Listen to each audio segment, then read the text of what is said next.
get started. My name is Amber Brandhagen. I am the COO of NAI Global Wireless. Who knows about us? Anybody? You guys do, okay? So we specialize in wireless landlord representation. So we have David Moore, he is the CEO of NAI Global Wireless, and then we have Benjamin Orgel, who is partner of Tower Ventures.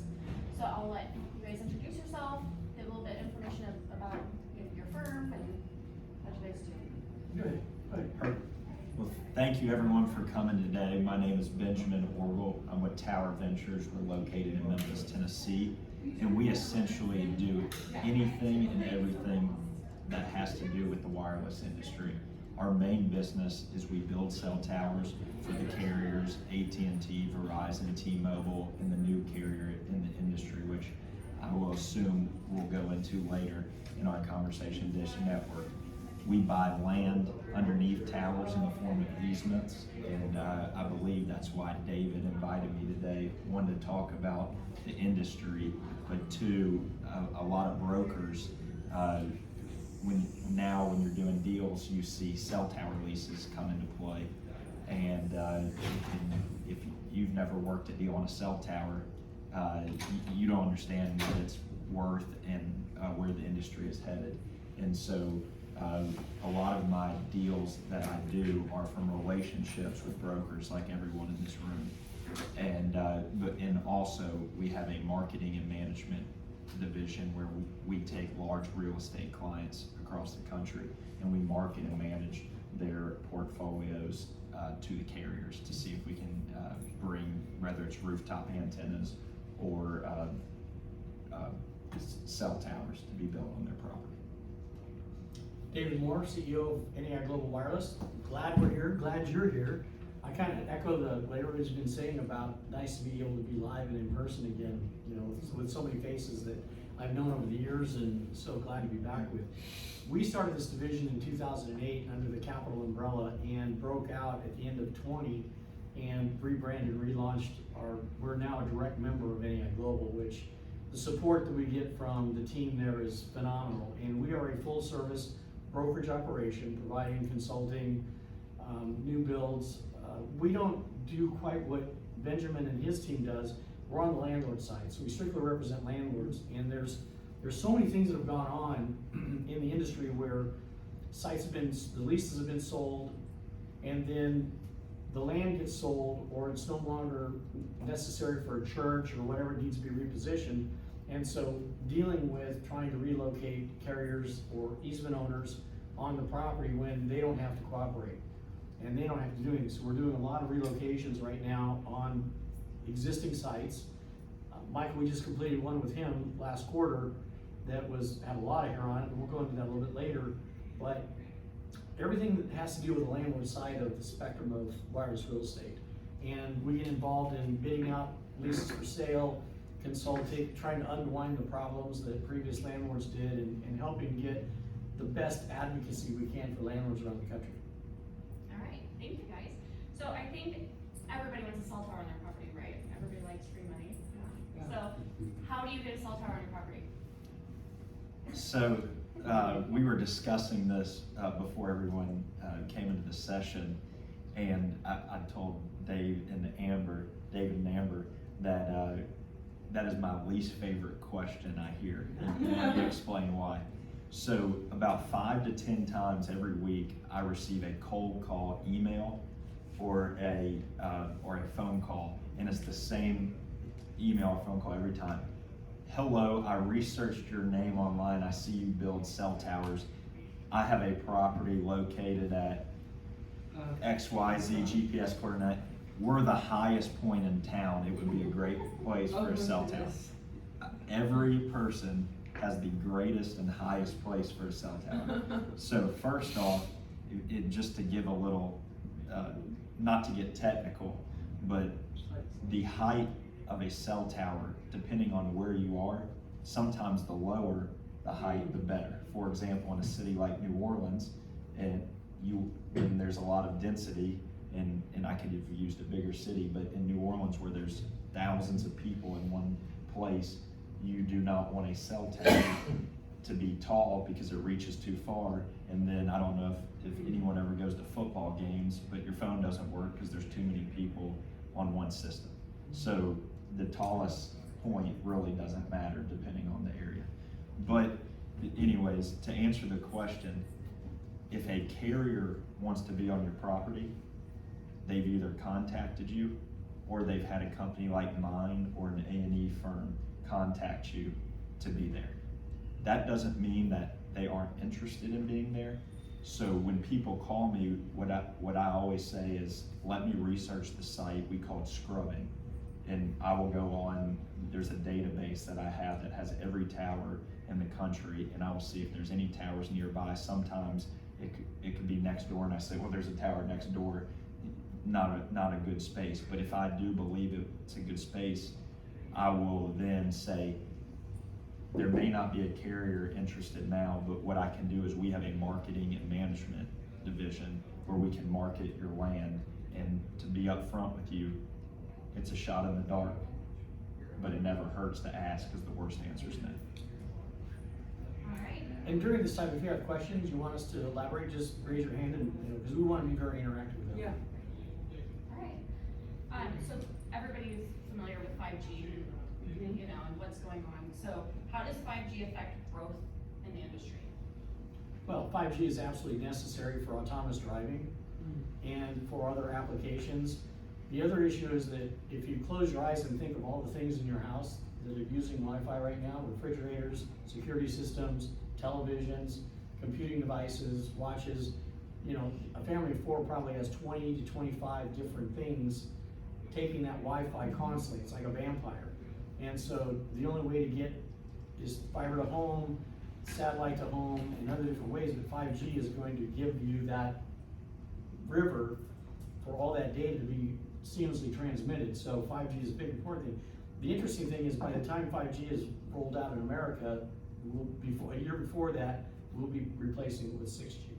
So 2024 is like a likely rollout for 6G. So it's just this business is transforming every hour, not every day, but every hour. There's all kinds of new things that are happening and occurring. But 5G is absolutely critical for us to continue to be able to use the devices that need that system. So does that create, when we're transitioning to 5G and subsequent 6G, does that create a need for more sites or a difference in value of current sites?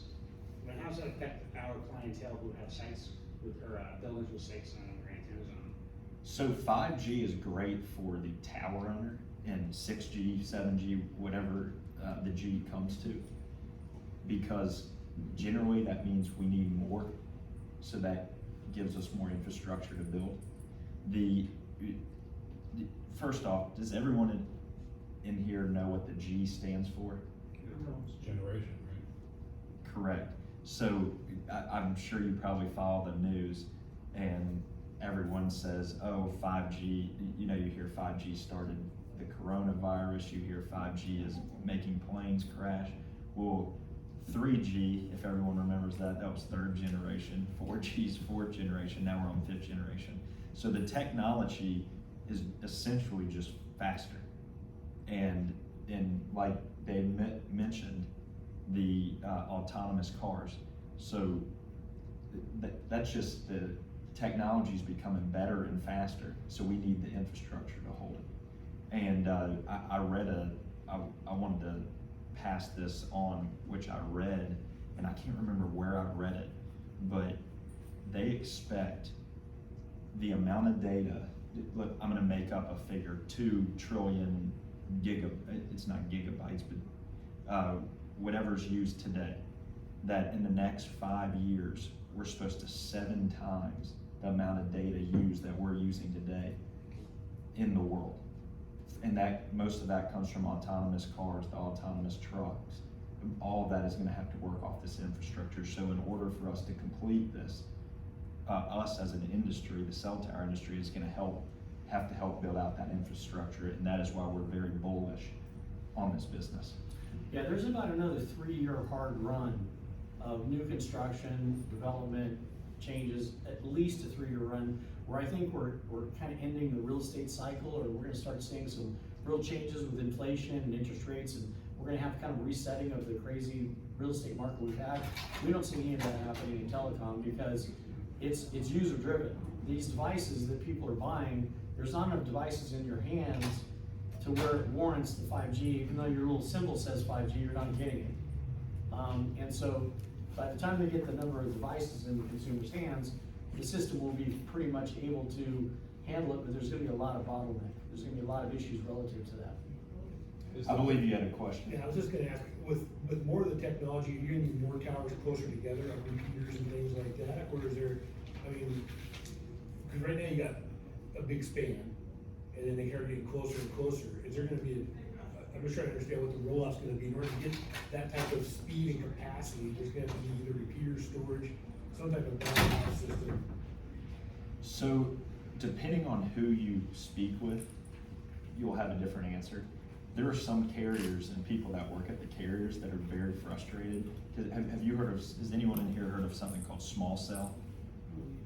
So for those who don't know, small cell is essentially a small cell tower that basically goes 300 to 500 feet.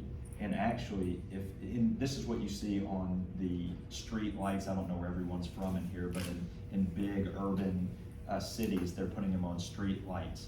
And if you actually walk around the French Quarter, they have green canisters that they semi-fit in with the architecture of the French Quarter, but you can tell that they weren't originally there, and those are small cells. So New Orleans, to answer your question, it works for small areas and dense areas, but the closer and closer does not work for the rural areas. So it's basically the carriers are figuring out, where do we spend money?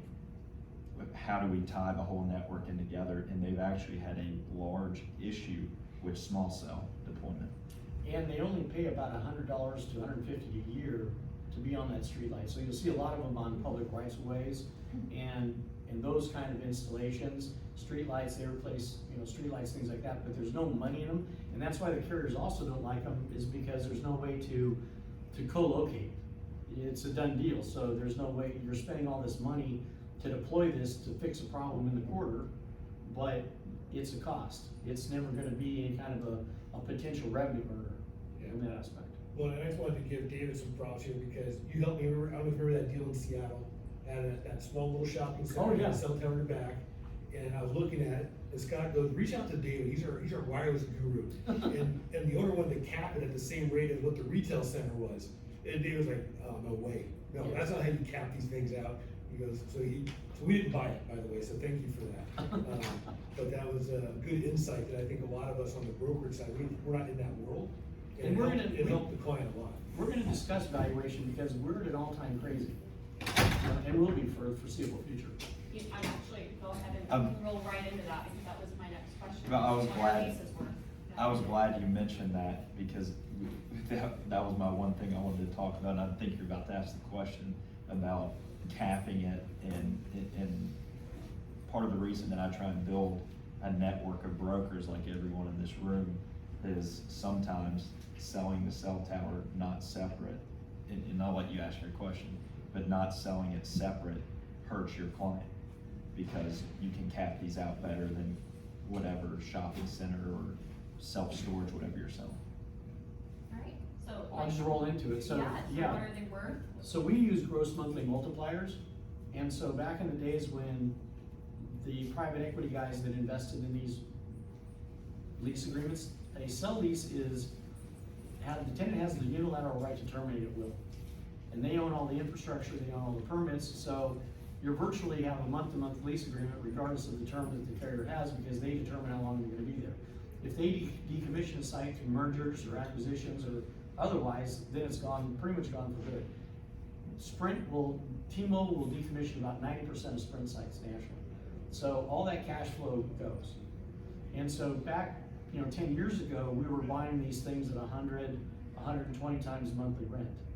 Today, we're getting between, up to 16 to 20 years of prepaid rent in a lump sum, and we transfer them with an easement.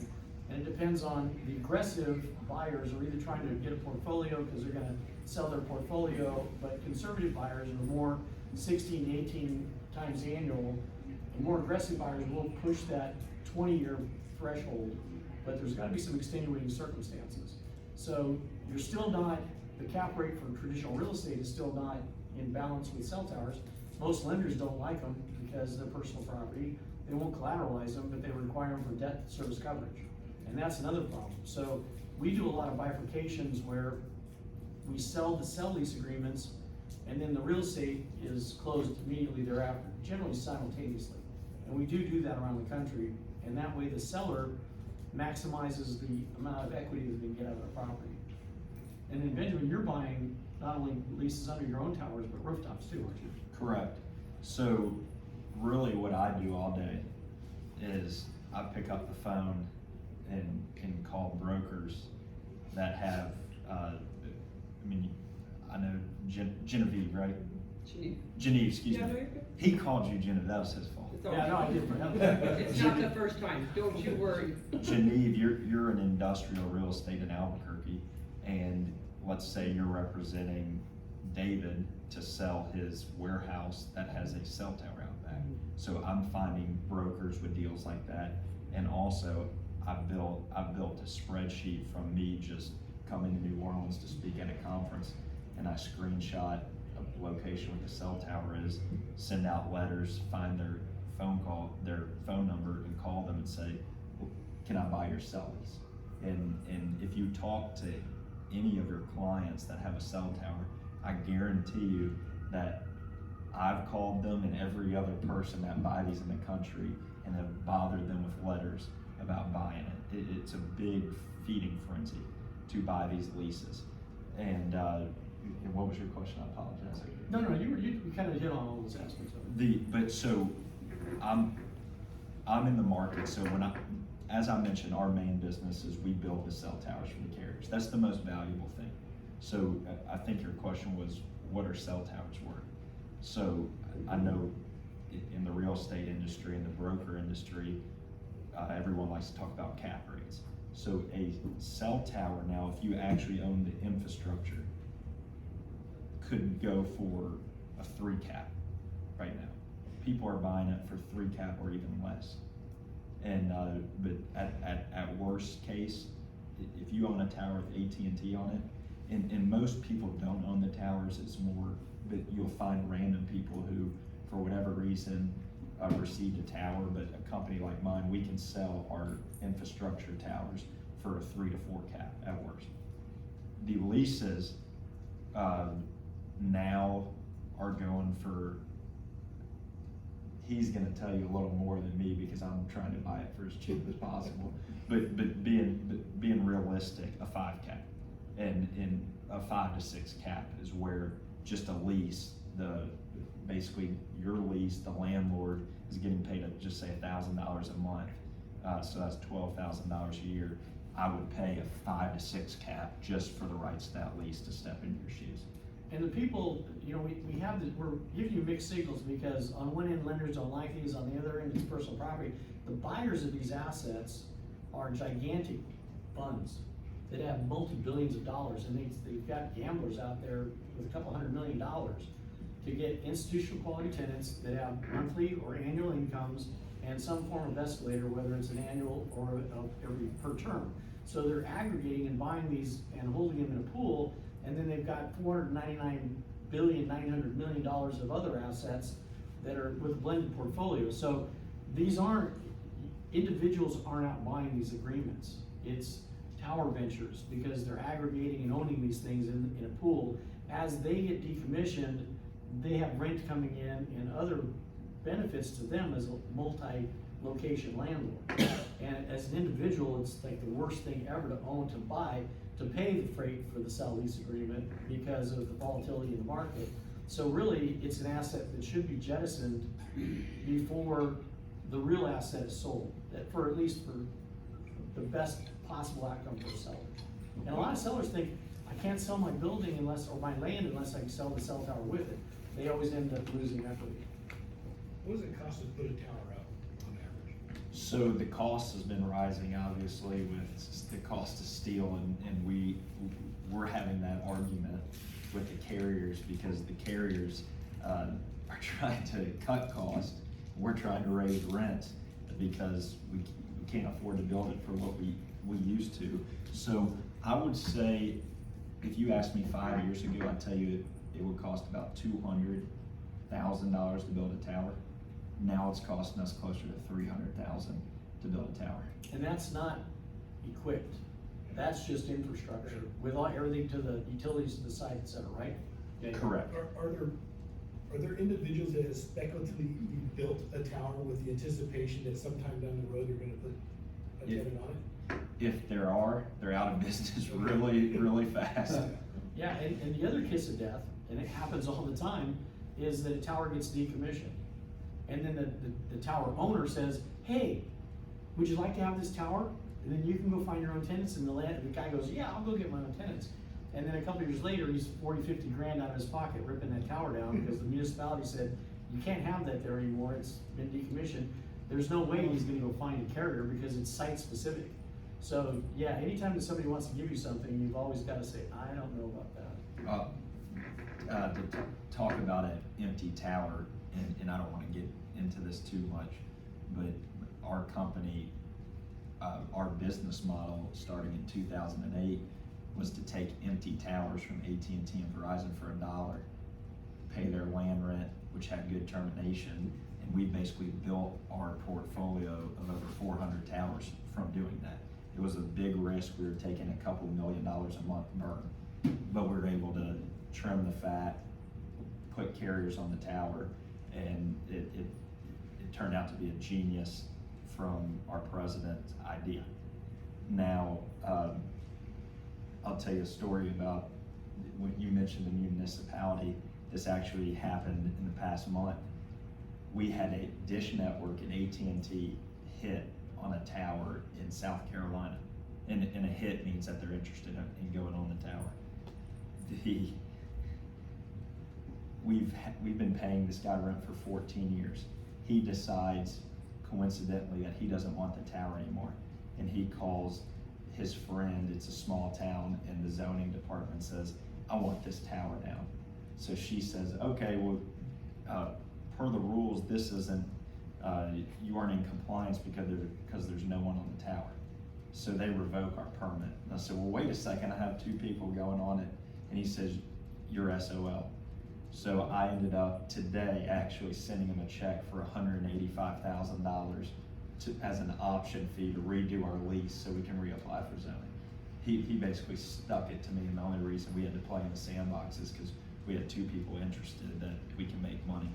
But I actually sent him a check today. Yeah, this is the last bastion of piracy in America, and I mean that with all sincerity. This is a business of pirates, and it's the carriers that started it, you know? And landlords are powerful. When a lease is coming to an end with your client that has a cell tower, that is their one time and their one chance to hold all the power. Because generally, once you sign an amendment with the tower company, Yeah. Our leases are 30 to 50 years minimum. And that's the first question I get from brokers. How long should we do the lease? And they ask for 50 years, and I explain that that's normal. But they have the right to terminate. I was gonna say, David, you mentioned they can, have the right to terminate, so it's really a 1-month lease. But for them, they're looking long-term growth, and they've got the most risk because of the amount of money that, trying to grow the tenants on the towers and things like that. I'm gonna go over and say something, because Michael's in the room, and so a couple of years ago, he contacted us. He had a client that was buying a tract of land to build houses, and he was going to be tasked with the retail part of that once that land sale happened.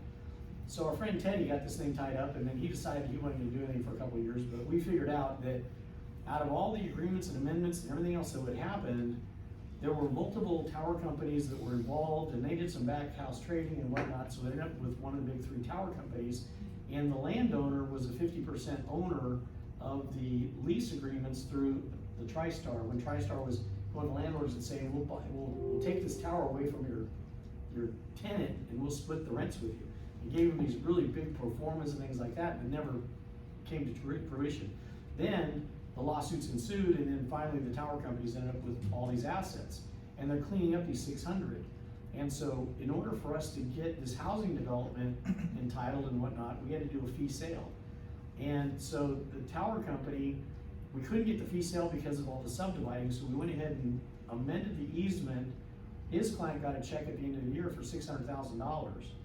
And then now we've set the precedent, so the minute that they can subdivide that 4-acre tower parcel from the subdivision and they close, the tower company buys the parcel for $1. And everybody's incentivized to do all of these things. So we get involved in extremely crazy things because in the old days, they didn't do the exhibits correctly, they didn't do the surveys correctly, they didn't build the sites as they thought they did. They were over here or over there. And so we spend a lot of time and effort cleaning up the sins of the past.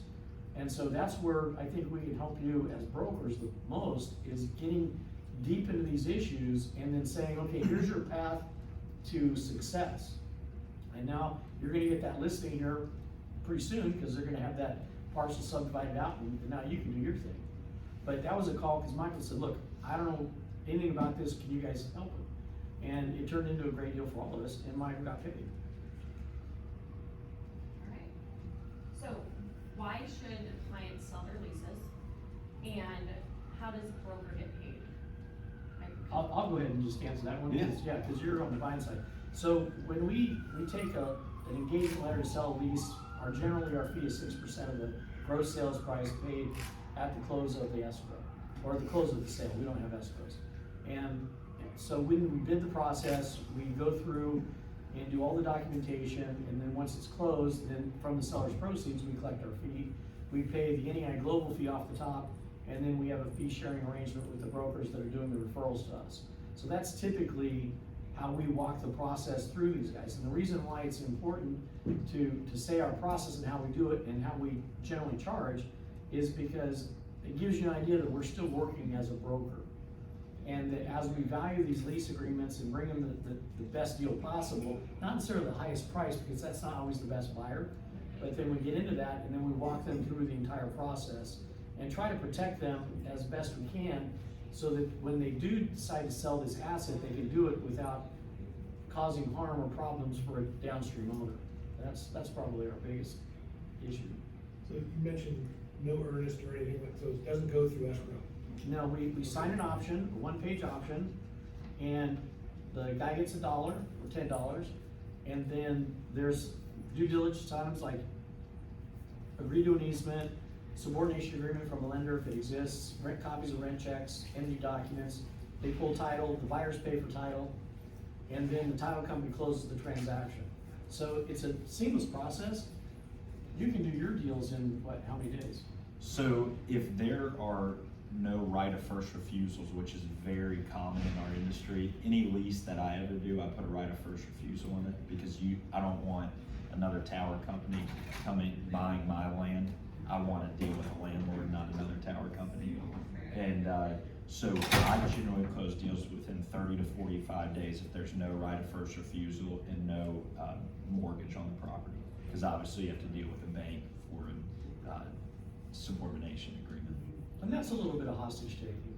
And the other thing to keep in mind as you are transacting in real estate sales where the sell assets are going to be conveyed with the real estate, which happens every day, tower companies and carriers will never sign an estoppel certificate. They won't even answer the email, they won't answer the letter. They flat out, I'm not saying you won't, but the big three who we deal with, it's like, no, it's not our document, we're not doing that. I mean, they ignore you. And you would be shocked at how many times these lenders flip out because they want estoppels from these groups and they just say no.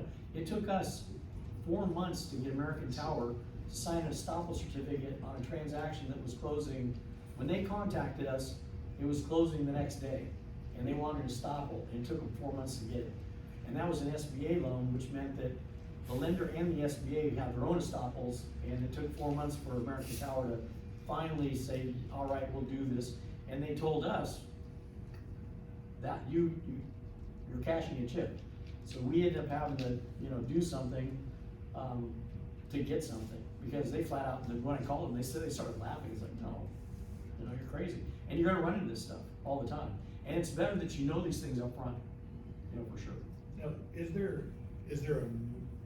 make it basic, is there a map, is there a list, is there a place you're hunting? Like, we're in Seattle, right? So a lot of us have relationships with property owners, and they'll listen to us more so than somebody coming out of the blue and saying, Yeah. hey, I wanna do this. So is there a master list that says, we're trying to find one in Issaquah, Washington, along I-90? We're trying to find, is there anything like that allows us to know what to search for versus just blindly throwing you things and say, hey, look at this, look at this, look at this? Kind of a combination, there's no trackable information on databases about these things, but there are FCC licenses you can pull, there's tower data, I And think. Tower Source. Tower Source. There's certain different agencies, but really just says, here's where it's happening, doesn't really give you an in-depth knowledge. Like, everybody's come to us wanting to sell us lists, and I said, can you get us a list of landlords for cell towers? And they go, it's like frying pan in the face, wham! It's like, no, and this has been 10, 11 years of people trying to do that stuff. And David, you just made my day, because you said you have problems getting staples, correct? Oh, possible. So I have a new business I'm starting as of this month. It's gonna be, you're gonna pay me a consulting fee for me to get you Nestopol, because I've actually become very successful in You getting doing that? Nestopols on everything. Well, see, now you've got a new advocate for you. So if you need to hire Benjamin Orgel Consulting, I can get you Nestopols. 100%. Yeah, I mean, it's 100%. Yeah, we do need that for sure. All right. Does anybody have any questions at this point? So rent, Go ahead. So probably a pretty stupid question, but we're buying a building that it's an old police station that has a big huge dispatch tower next to it. How do you know if something can be a cell tower or not? That's more of a structural engineering. Go ahead and, yeah, because he's on the steel side of it, so. Generally, when you buy something and it has a structure, if there is not already a carrier on it, it probably isn't meant to be for a cell tower. So the equipment that the carriers use and the structures that we build for carriers are way different than, say, E911 equipment that is probably behind that police station.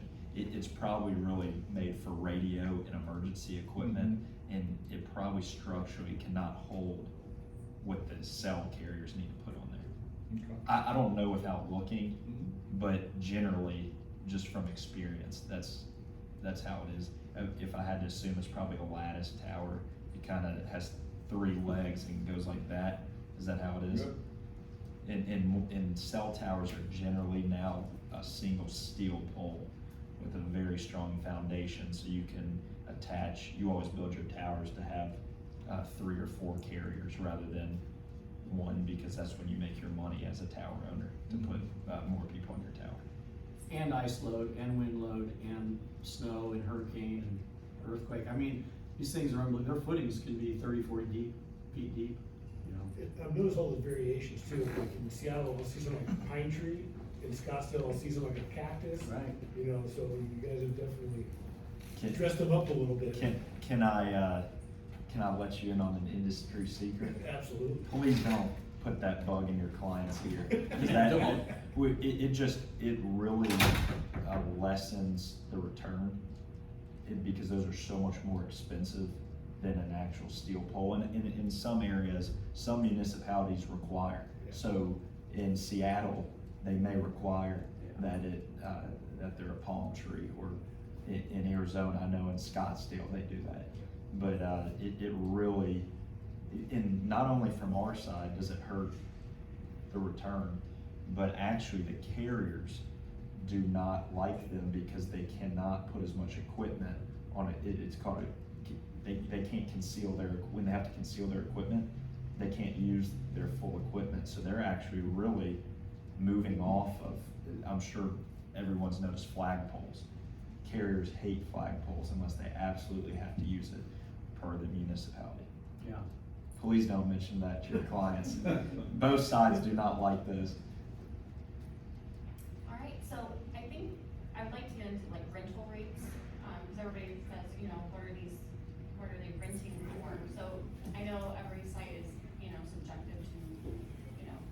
urban areas and whatnot. So you guys wanna share like what rental rates are looking like, and what Dish is doing, and For our side of the coin, it's commensurate with the real estate market. You know, if your real estate prices are X, like primary markets like LA, San Francisco, Boston, you're gonna command much higher rents.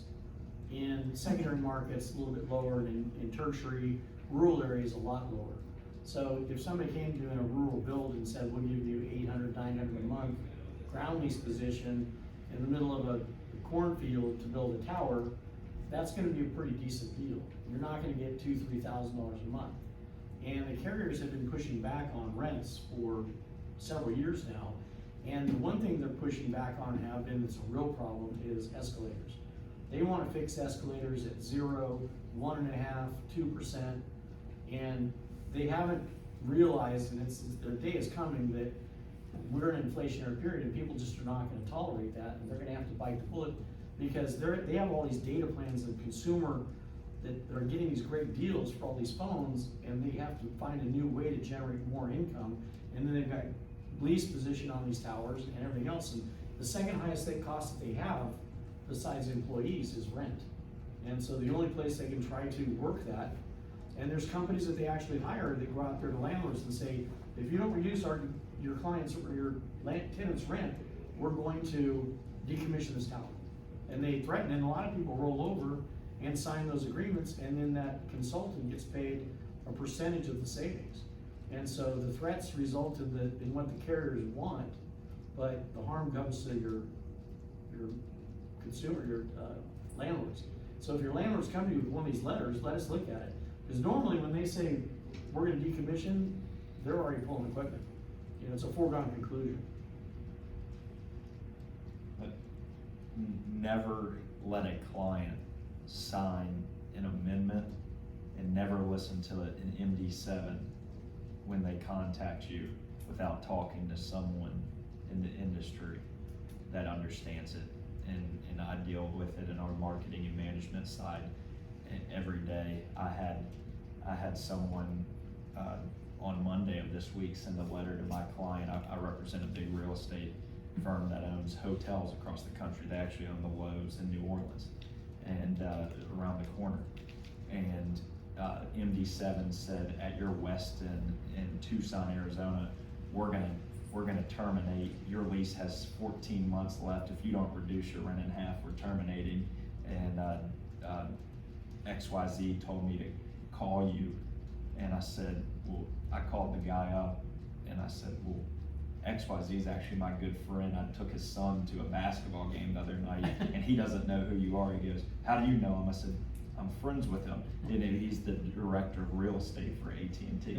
It just happened to be friends with his son, and it's a good workaround for me. But he's basically, when I get him liquored up a little, he's told me that they just send that letter out to see what people will do, because people will roll over. As David said. I don't want to lose my free money. And they roll over, and for every $100 you give away, that's $150,000 to $180,000. I'm sorry, it's $10,000 to, well, not 10,000. My numbers are $15,000 to $18,000 of value per 100. So if you reduce rent by $500 exponentially, you just left so much of that equity out of that asset just evaporate. And some other guys, some consultants, cashing his check. So. And laughing at you. Yeah. so I'm gonna open it up to any questions. I have a question. And David, as it relates to just, how we work with you, as Derek mentioned, we're from Seattle, so is your company equally capable in a market like Seattle, or is there Seattle-based companies, or is there any disadvantage to you, contacting you, and our client might say, well, they're not even from around here, how are they gonna help with that? Yeah, and we've closed transactions in 34 states. We're second only to Fred Meyer, who's closed in 50 states and some countries out of the NAI Global family. Our database, our knowledge, our depth of transactions in every state is fairly significant. Washington State, we have a lot of transactions we've closed up there. We have a good base of information and best practices. Lease agreements, we have read thousands of lease agreements in the last 11 years that people send to us. It's pretty much, you just have to engage us. Andrew, what did you do? if I can take 2 minutes. Yeah, your story's funny. I Not to was expecting a you, lot here. not to There you. was no fun in that at all for me. It was for me. I'm excited to hear this one. Yeah.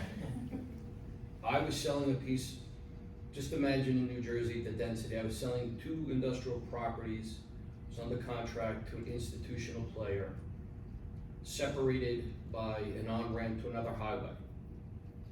The second property had a cell tower that the owner had sold. The Correct. buildings were 30 years old.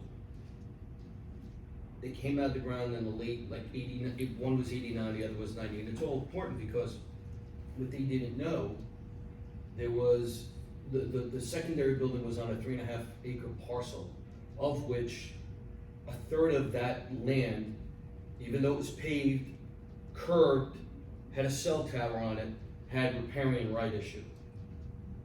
And so the institutional player comes in and says, oh my God, the deal is upside down. Nobody understood it.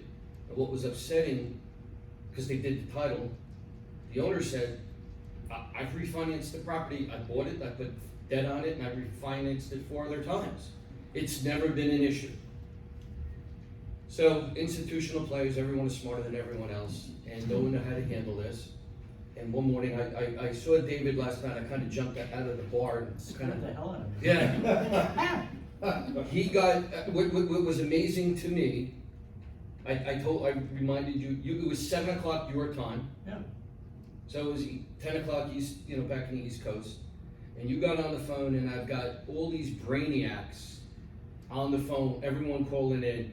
And you're a pretty mild, easygoing guy, and you just calmed everybody down.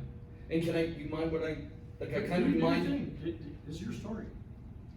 And everyone's like, what happens if we gotta move this cell tower? And that was one concern. And you said, it will never happen, because inside the lease with the cell tower kept referring to landlord obligations, and it was never defined. What's a landlord obligation? So your point was the only obligation you have to do, and you kept saying, you guys are looking at it wrong. It's not a land lease, it's not a land lease. It's a utility easement. Never forget that. And everyone was like, oh yeah. And the only obligation is you gotta provide 24/7 access, right? And then they kept saying, well, what happens if we have to move it? And the state of New Jersey, and the DE comes in. And you said, it's never gonna happen because they got the 911 beacons, right? And it was not even the real estate owner's problem. It would have been the tower company who owned the easement, Crown. They would have had been the ones that had to deal with it. You just get to sit back and laugh.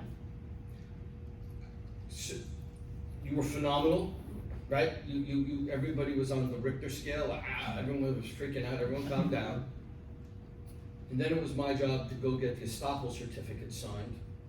And unfortunately, I came in here late. I'm sorry. I told David one night from like 4 in the afternoon to 8 o'clock, and I thought I was like hitting the ball out of the ballpark. I kept finding people from STC 5. See, I think it's either American or Crown Castle. And I went from like Houston Crown Castle.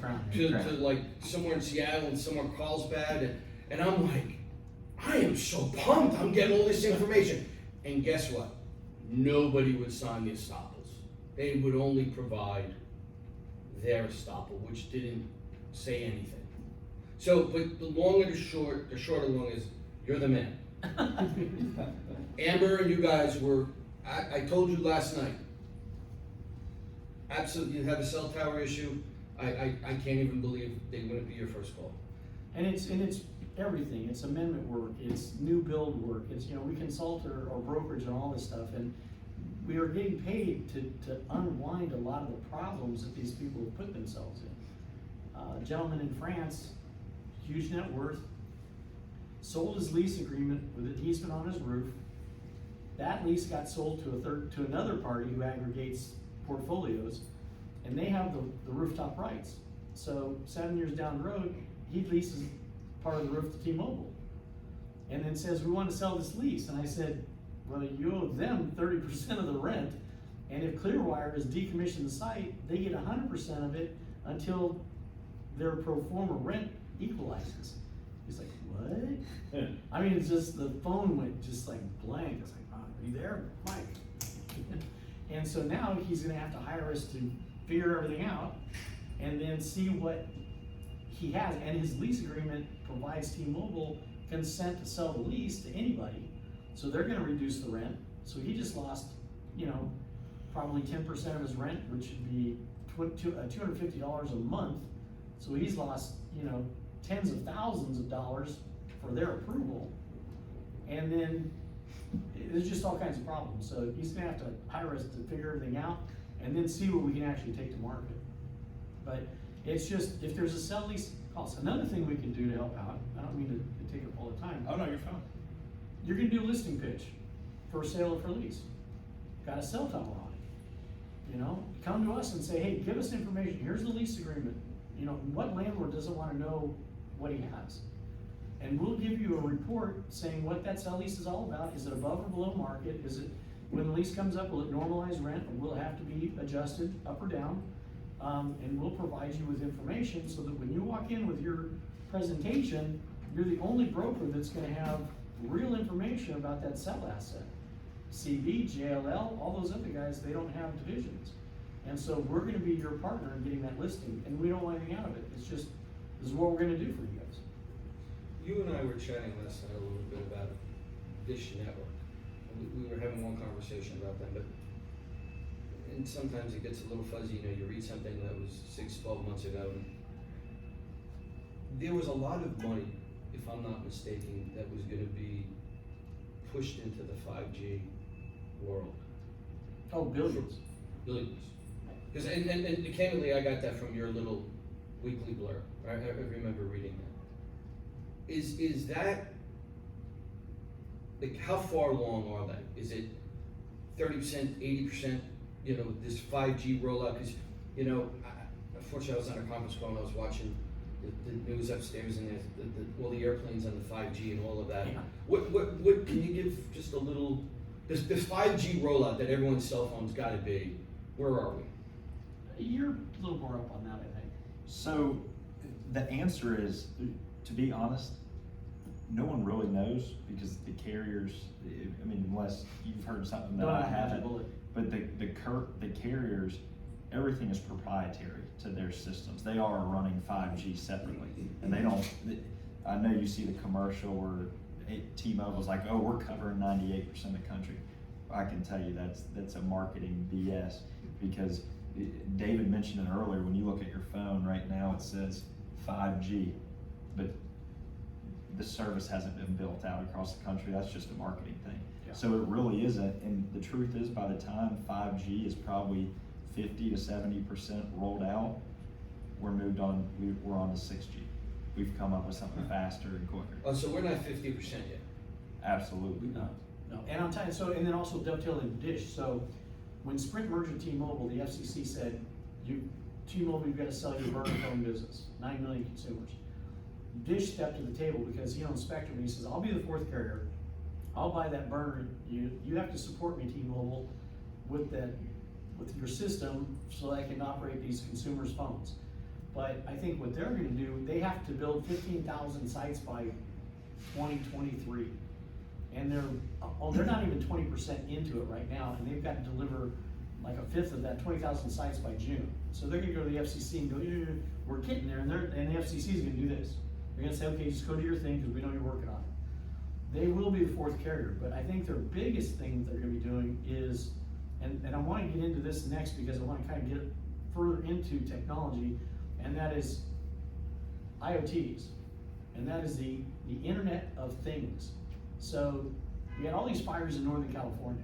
So the US Department of Agriculture said, we need to build a system to smell the air every 2 seconds. And so they put 300 sites in Northern California on their own enclosed system, and it sniffs the air every 2 seconds and sends a reading so that if they get smoke, they can say, hey, we got a forest fire somewhere, we got a fire.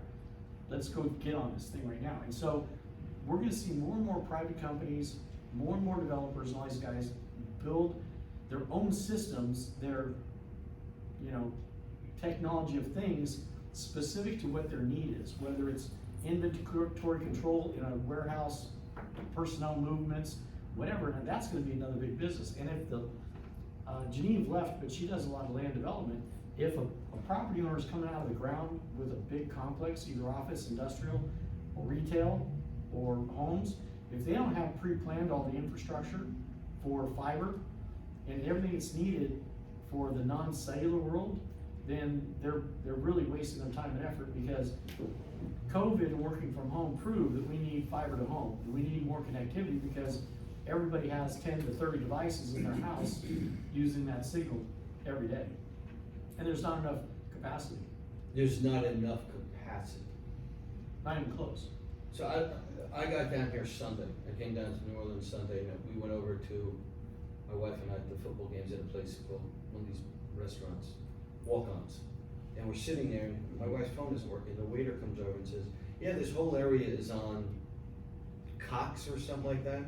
And every afternoon, especially on the weekend, when everyone is sitting in a bar or whatever on their phone, the system gets all jammed up.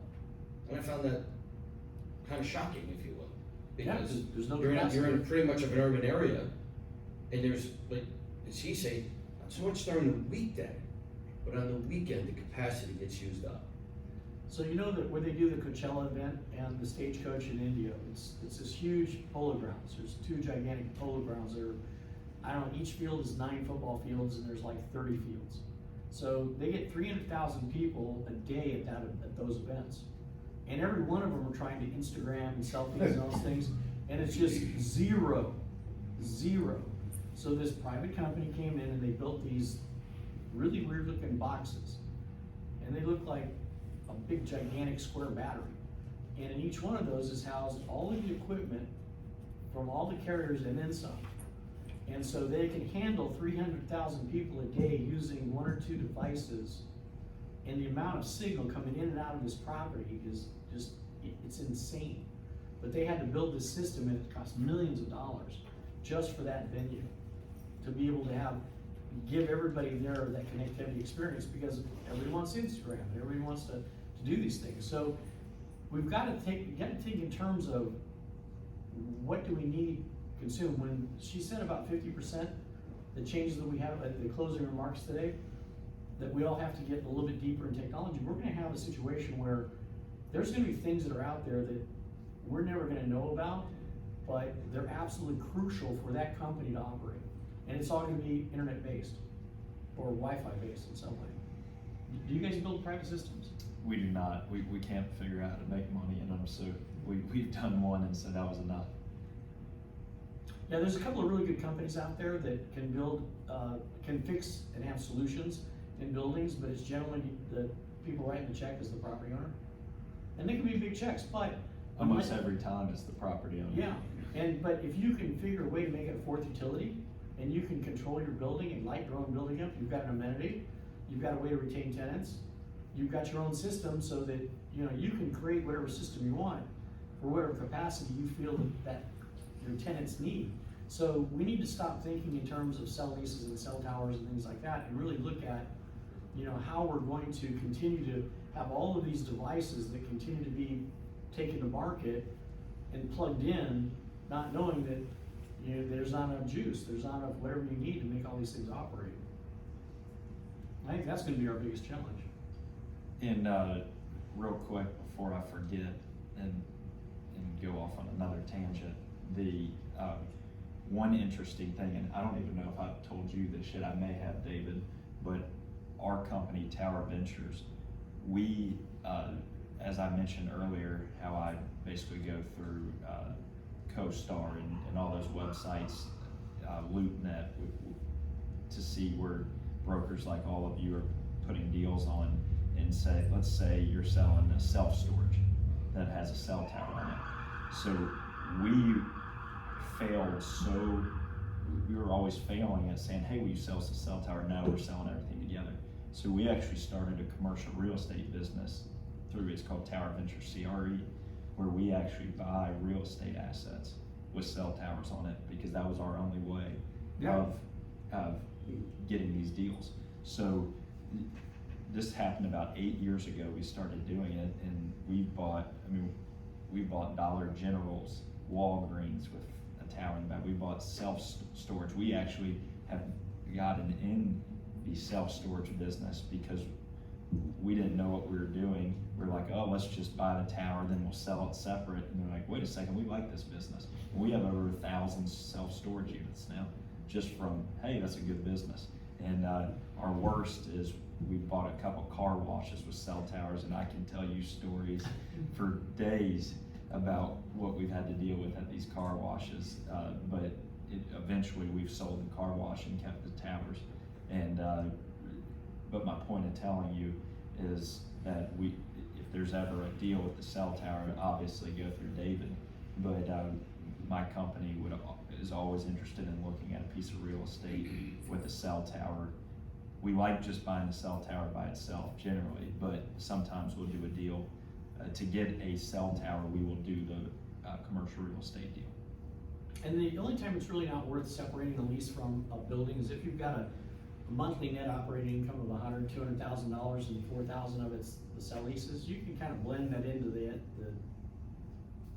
income and then get a lender to go ahead and collateralize that. So there are some price points in these properties, high-rise buildings, big office buildings, certain things where it doesn't make sense to split it out, just go ahead and sell them with the building, or have it, or what we do a lot of times is tell the buyer, give them zero value, take that out of the balance sheet, give them zero value because they want to sell the real estate, close, then we'll buy the leases off the roof and you return your capital and you get a lower basis. So we do that a lot where we coach these guys into paying little or nothing for these month-to-month agreements. And the argument is like, if that goes off that roof, what am I gonna, I can't put something back up there, I can, but it's all specific to the needs of some particular user, it's not just because it's there. And so there's a lot of different ways that we can creatively help you make all these deals, you know, and everybody likes to be able to get a better deal, you know. Even if it costs you a little upfront, a month later, you know, you recapture money on something that could go away tomorrow, so. There's always somebody wanting to buy a cell tower lease. And it's gonna continue to be very, very bullish. We don't see any bear market coming in this space for a while because the people that are in the space to buy this have aggregated thousands of leases around the country, you know, hundreds or thousands of leases. They like the space. There's plenty of private equity coming into them, institutional money, and it's just a good space for the right people. There's only about 15 people around the country that really do this, you know, tower companies, and then a few private equity guys, and that's it. You know, there's not, I have people coming to me all the time going, hey, I wanna go buy cell leases. It's like dumbest investment you can make, because what are you gonna do with it, you know? Make it a bat sanctuary, you know, if it goes away. You know, you really have to look at some of but their logic is sound, but after they vet it all out, they're like, no, you know, and you've gotta pay cash generally. And that's a tough bullet. On some of these properties, the one that you helped me on, I can only tell you in my market, it was in the town of Clifton, New Jersey. And Clifton gave it a special assessment just for the cell tower. Yeah. Is that called an common? L parcel? Is that how it's normally done? No, some municipalities are really savvy, like Washington State has an excise tax, which is pretty brutal on when you're selling these things. Some states have figured a way to do cash grab on taxes for certain things, either for, you know, typical assessments. Real estate taxes are always paid by the landlord for the most part, and then even on the underlying fee. But the carriers and the tower companies, you guys all pay your own personal property taxes. So each municipality is different, you know, completely. Some municipalities have something called an L parcel, which basically taxes us, so to keep the tower separate. In all of our leases, the way we write it is, if the county specifically charges a tax for the cell tower, we're responsible for it, but you as the fee owner are responsible for the taxes on your property. And they're generally de minimis compared to the income you're getting on a parcel that you couldn't utilize anyway. Because towers generally go in areas that you can't really be productive with, have some financial income or do something with. So that's the beauty of it. Every once in a while, we'll stick a tower in the middle of a property, which makes a real problem. And we just did a report to a group recently to try to figure out, you know, their hostage taking because the tower sits right in the middle of 2 acres. And they're never gonna really be able to develop it because of the size of it, where it's at. So it's a cash grab on the tower and then try to figure out what you're gonna do. And then the problem is, it's in a suburb of Chicago, really affluent. So there's houses that are around this parcel worth millions of dollars. And everybody hates this property, and the city hates it. And there's 3 towers on it, 2 billboards, and you know, they just do this, you know? So it's gonna be interesting to see how this all shakes out, you know, in that particular transaction. But yeah, anything that you see the word cell or tower, call us. All right, any other questions? Well, thank you all for coming. Both of them have business cards if you wanna stop at the front and grab some cards, but thank you guys. Thank you. We also have these that go on your camera, either on your laptop or your phone, that you can move back and forth, so you can close your camera, so they can't reverse, take pictures of you and things like that. So please come get your camera cover and be safe.